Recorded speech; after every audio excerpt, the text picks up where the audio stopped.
Today I'm going to be giving you 10 habit hacks. So you're going to want to stay. Hopefully there's a few of these hacks that will help you when you're creating your habits. Before we go into the habits, let's hear a little something from our sponsor.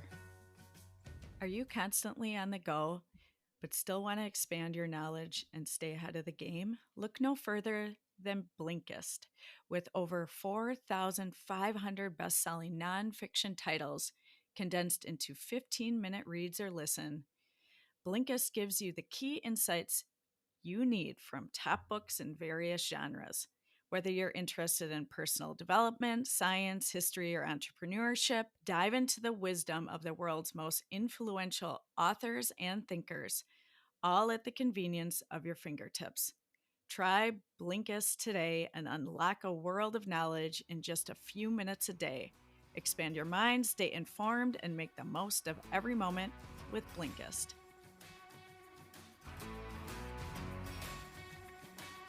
I'm Laurie Groh, your host, mental health therapist, and practice owner.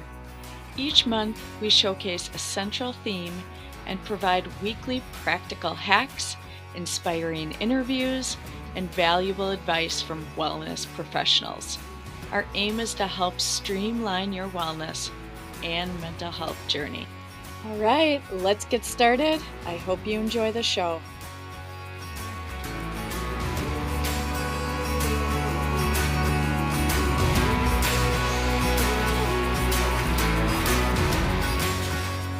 Hey, I want to thank you for showing up today. It really does mean a lot to me. I want to talk today about 10 habit hacks. These might be ones that you've heard before, but if you're anything like me, you like to have reminders. And I want you to be able to save, download, and come back to this if need be. The first hack is start tiny and stay consistent. This isn't rocket science for sure. However, it is one of the things I see happening most often when I'm working with clients. And I also have a tendency to want to do that. If I'm going to be focusing in on a goal of being healthier, let's do all of the things. And that's a big mistake. If you are wanting to read more, don't make a goal of reading 100 books in a year. Be realistic and work up to it. In fact, even making a goal of reading and saying, I'm going to do this for 15 minutes might be too much. This has nothing to do with you. It has everything to do with momentum. If you want to start something, please make it small. There's a reason why we buy so much stuff from Amazon. Okay, why I buy so much stuff from Amazon. It's because it's easy. We are hardwired to do things that are easy. We cannot do a habit or start a habit unless it is easy. Read 2 pages, not a full book, not a full chapter. When you are done, tell yourself you're awesome. Close up the book and do the same thing again tomorrow. It's the consistency that needs to come first. If you are focusing in on big changes right away, it will almost all the time fail. Cue the Habit Symphony. This is our second hack. Habits need cues like movies need soundtracks. The reason why is because it invokes an association and a feeling. I could most likely play the Sopranos soundtrack and you will instantly be reconnected. That's why there's jingles in commercials. We need a cue and we need to associate our habit with a specific trigger. A cue is morning coffee, then morning stretches. Morning brushing your teeth, then morning flossing. I like coffee. You're going to know that soon enough. Morning coffee, morning walk.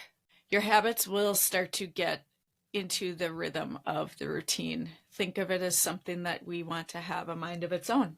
Third hack, Rewire with rewards. Treat yourself like royalty. This is my favorite. Treat yourself.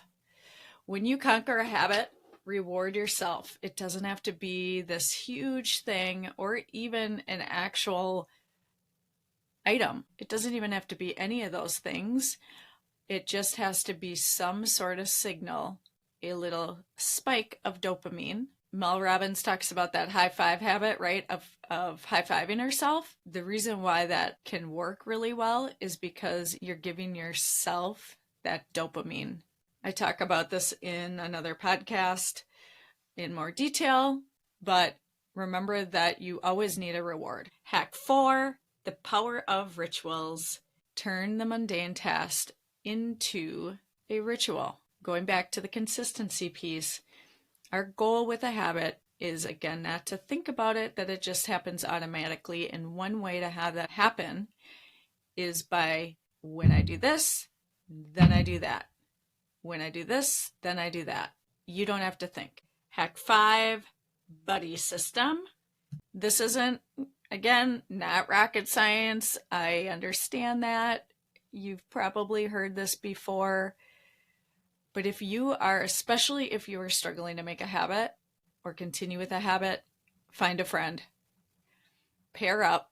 Make sure you're pairing up with somebody that's also very determined. Even better, pair up with somebody that already does the habit. You will not be in a situation where you both bail. So if you know of a friend that works out, when they go to the gym 3 times a week, let them know you're coming and doing that. Hack 6, track and attack. Skip, but you are going to be a lot less likely to do that if you know a friend is waiting. Plus, it's more fun. Next hack, track and attack. So the more you track your progress, the better you're going to feel. Again, increases dopamine. It makes a game out of it. It makes it fun. There's a lot of internal rewards going off when you see that I've done it a week in a row. I use Insight Timer for my yoga music and meditation, and I love seeing even 2 of those bubbles turn blue. It helps. Some people need this a little bit more than others. So recognize that. Again, we're going into the dopamine, and we also, as humans, are drawn to things that are fun, and this makes it a little bit more fun. Hack 7, the domino effect. Line up your habits like domino. Once the first one falls, the rest will follow suit. You leverage those wins for a big habit triumph. What this means is if you are starting with a habit and you're doing really well on it, bump it up a bit and add something if need be, or do it afterwards. My example would be I walk every day. It helped me to add in something right after that, which was doing yoga. Put the kids to bed and then do yoga.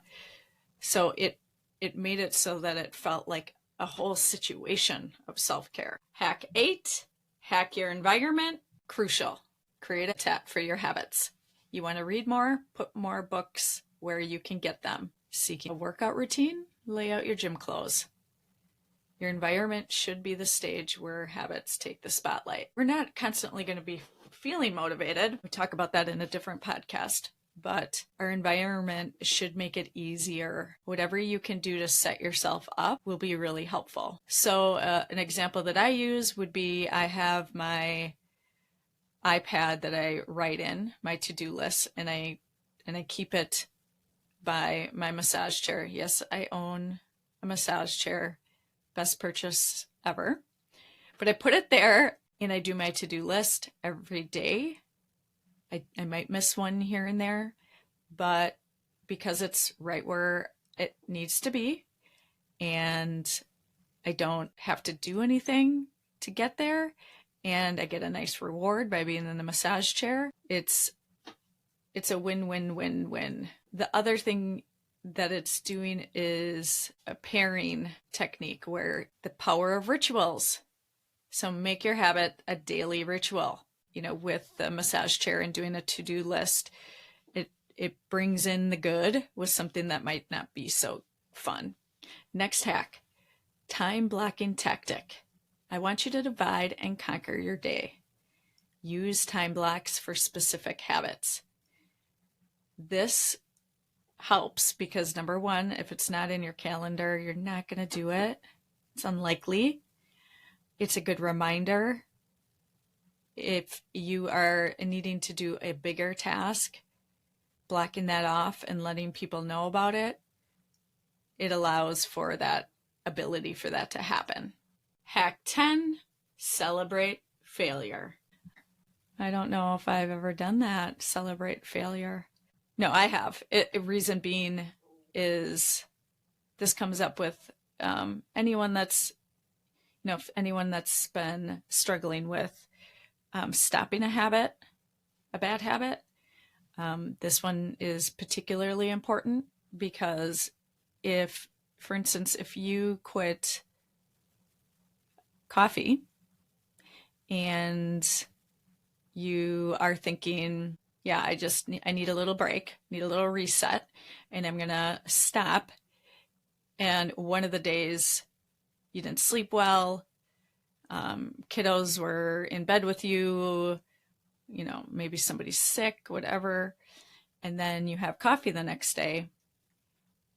I want you to celebrate that failure because it's telling you some information. So you learn from it, adapt, and then move forward.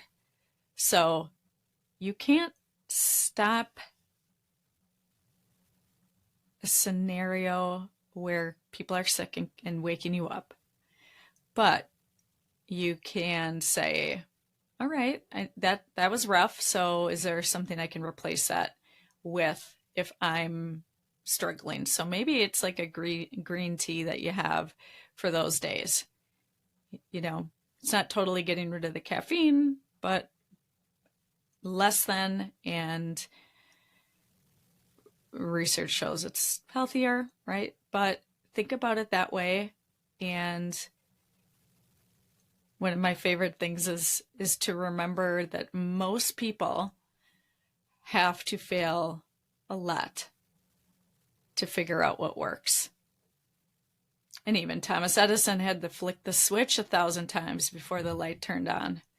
So I want you to think about that we look so much about failure as such a negative thing, but we tend to learn much quicker, and it sticks with us a lot easier if we fail. All right, thank you so much for listening to those hacks. Pick one to start with. That's your action item. Pick one that you could do that could be really helpful. Awesome. We went through the 10 habit hacks, and to give that overview of the 10 habit hacks, first one is start tiny and stay consistent. The consistency is the piece that is so important to get that habit ingrained. Number 2, cue the Habit Symphony. All that means is our cues are what counts. We need a cue in order to make an association. Hack number 3, rewire with rewards. Let's remember to have the reward at the end so we know it's worth doing. So our brain knows it's worth doing again. Hack 4, the power of rituals. Let's get these habits going in a way that we don't need to think about them any longer. Our brain actually doesn't like to think that much. Hack number 5, using the buddy system. Find a friend, even better if they're already doing the habit. Hack number 6, track and attack. Again, this helps with dopamine, and we love to see we're doing well. Our brain loves to see it, and it encourages us to continue. The domino effect. Use momentum in your favor here. So using the habit you already have in place that makes us feel good, now we can start to add something if we want, or extend our time. Hack number 8, hack your environment. Make it easy for our brains to do the habit. Again, it is so much easier if we set ourselves up for success. Hack number 9, time blocking tactics. Give yourself undistracted time. Hack number 10, celebrate failure. Reframe it. It will help us if we fail. We will remember it more if we fail, and we will always learn something from our failure if we want to, if we're willing to open up and see what went wrong in order to do better.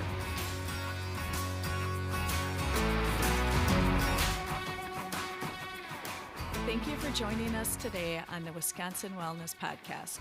I hope you enjoyed today's discussion on all things health, well-being, and living your best life right here in the beautiful state of Wisconsin.